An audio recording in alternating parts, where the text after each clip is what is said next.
Ok, nous allons commencer. Les Fab Labs. La paternité du Fab Lab est à Yale, du MIT.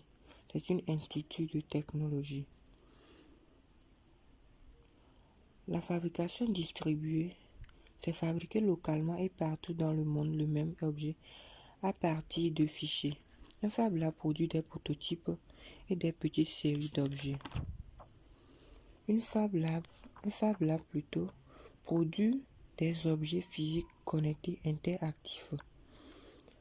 Ceux qui utilisent le Fab Lab, les usagers du Fab Lab, nous avons les entreprises, les étudiants, ceux qui sont indépendants, ils veulent venir faire leur projet, et les artisans aussi. Nous poursuivons. Un espace coworking est un lieu des bureaux partagés. On vient dans un Fab Lab pour produire en petite série, prototyper une idée, avoir accès à des machines. En gros, en termes de formation, le Fab Lab permet d'appliquer concrètement la théorie. L'identité d'un Fab Lab est principalement sa communauté, les techniques maîtrisées par les utilisateurs. Ressources et compétences des Fab Labs. Les types d'apprentissage privilégiés dans un Fab Lab. On a l'apprentissage par le faire, l'apprentissage pair à pair. Tout ça, vous savez ce que c'est. Les espaces partagés qui sont issus des Fab Labs. Nous avons le Hackerspace. Nous savons ce que c'est. Les licences open source créatives comme CC. Ça sert de partager et de protéger ces projets. Diversité des lieux et métiers des Fab Labs. La créativité. Le créatif technologiste est un métier qui lie le code, les applications et fabrication de prototypes. L'intérêt du coworking est d'être en contact avec les personnes ayant un profil complémentaire. La diversité des Fab Labs permet leur complémentarité. On trouve toutes sortes d'activités dans les Fab Labs. Conférences, ateliers, boutiques, tournage de vidéos, projection vidéo, formation, sans oublier les échanges informels.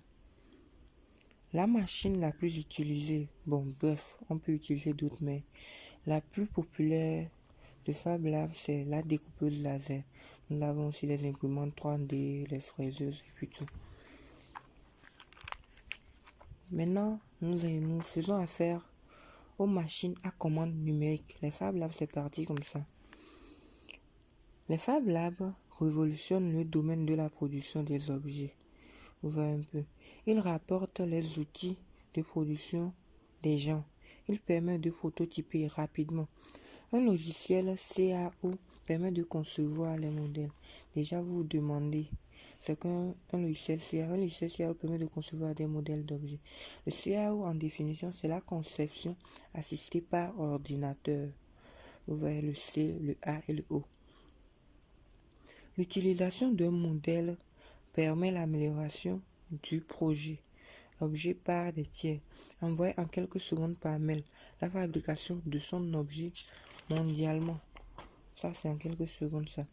Les machines révolutionnent le domaine de la production d'objets, car ça permet de produire un prototype de manière indépendante. Ça permet aussi de produire et de distribuer localement. Grâce à l'accès aux machines, on relie l'idée à la matière. Le composant de l'imprimante 3D vient déposer la matière qui s'appelle l'instructeur. Vous voyez un peu, l'instructeur. Celui qui vient déposer le composant en machine 3D en fait, du modèle à l'objet. Il est important de spécifier à l'imprimante 3D quel type de filament on souhaite utiliser. On peut utiliser plastique, résine, ça dépend de ce que tu veux faire en fait.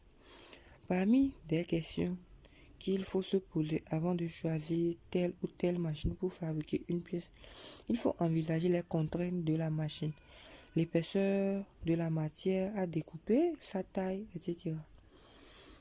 On utilise un logiciel de modélisation 3D pour concevoir un objet.